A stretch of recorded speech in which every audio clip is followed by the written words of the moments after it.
Hello, my name is Kate Chadbourne and I teach in the Bardic Academy, which is a school for musicians and singers and writers and creative people of all stripes. And today I'd like to speak with you about comparison. Have you ever compared yourself to someone else? I sure have. This is the fourth video in a series I'm making called Creative Hurts and How to Heal Them. And I hope what I'll share with you today will maybe ease your mind a little bit. In my experience, comparison is almost always negative. I never look at someone else and think, I am so much better than her or him, or I'm so glad that I'm so much better. It's almost invariably negative comparison, like they are doing it better, they are doing it right. Why am I not more like them? That kind of a thing. Of course, comparison comes from completely erroneous thinking. If you really think about it, when we compare, we're saying that there's a right way and a wrong way to do this. There's a right way to make art. There's a wrong way to make art or be a musician or perform or dance or sing or whatever you're doing. There's right and there's wrong ways. And then right next to that is the idea that there's winners and there's losers. Isn't that a terrible idea?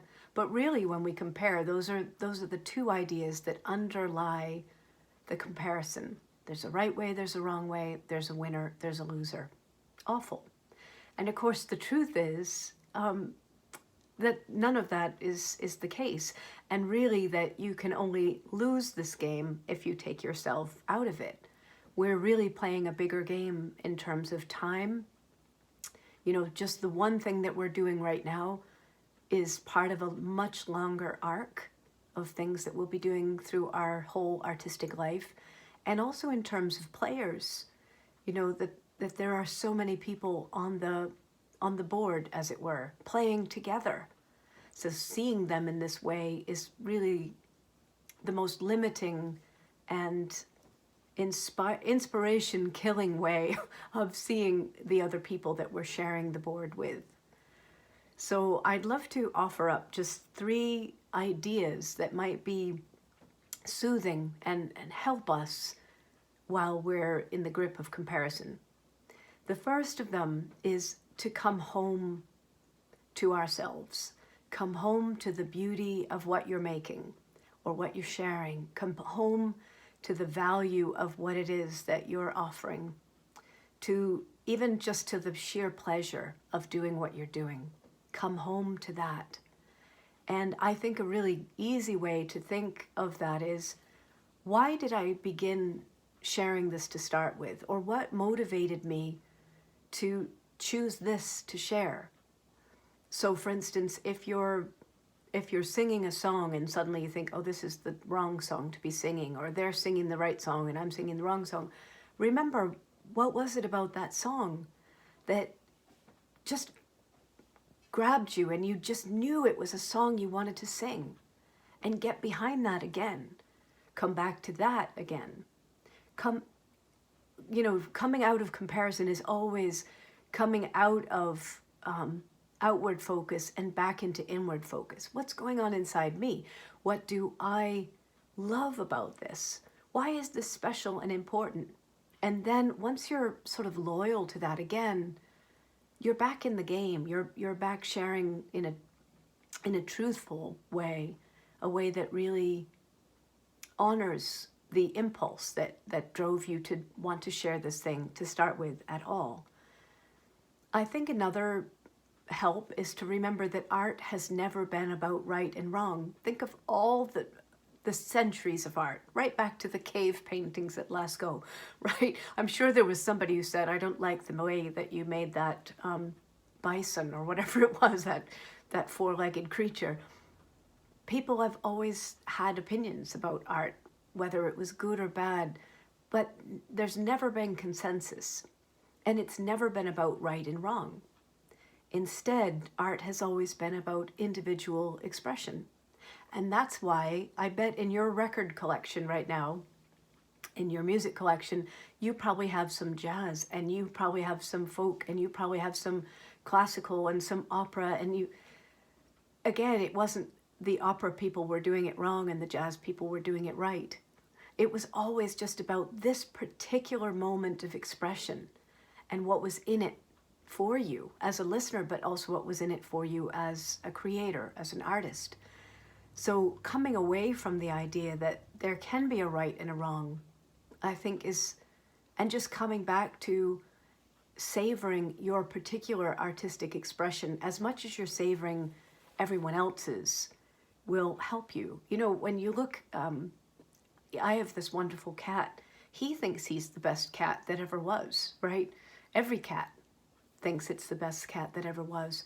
We don't look at trees and say, oh, that tree that's the best tree. That's the only tree. That's the way to be a tree. That's ridiculous. We say, oh, I love willows and I love oaks, and I'm very, very glad that I have a Japanese maple growing in front of my house.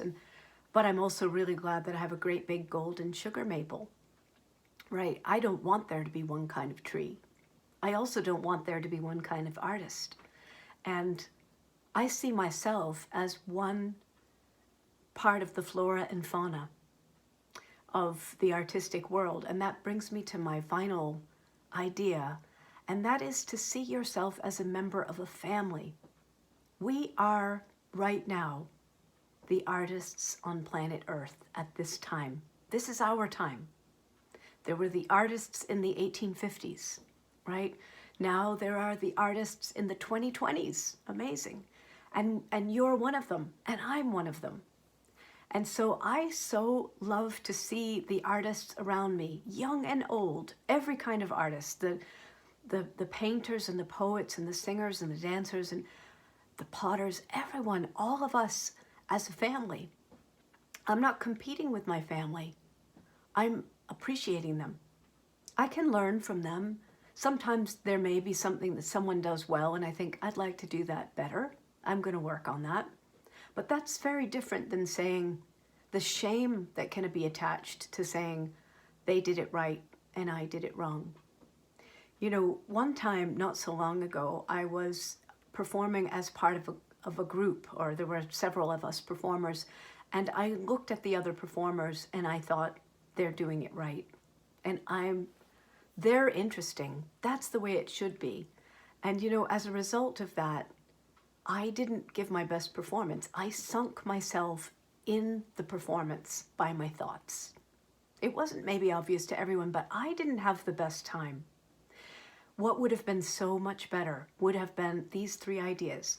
Come home to what I have chosen to share at this performance, right? I love these songs. These are the songs that I've prepared that I think are beautiful. Come home to that. Get rid of the idea of right and wrong and losers and winners, and look at these other wonderful performers as my brothers and sisters. They're my family. We don't have to be anything other than what we are. And comparison sort of dries up, and the whole issue of it withers and goes away once we come home to who we are and we honor our impulse, even as we're honoring the impulses and the beauty of others around us. And we can have a lot of fun, and we can stay in the game. So I hope that is helpful to you, and I hope that you will stay in the game. And most of all, I hope that you will honor the maker, the artist that you are, because we want you to share what you're making in the world. I hope that's helpful. Thank you so much for listening, as ever.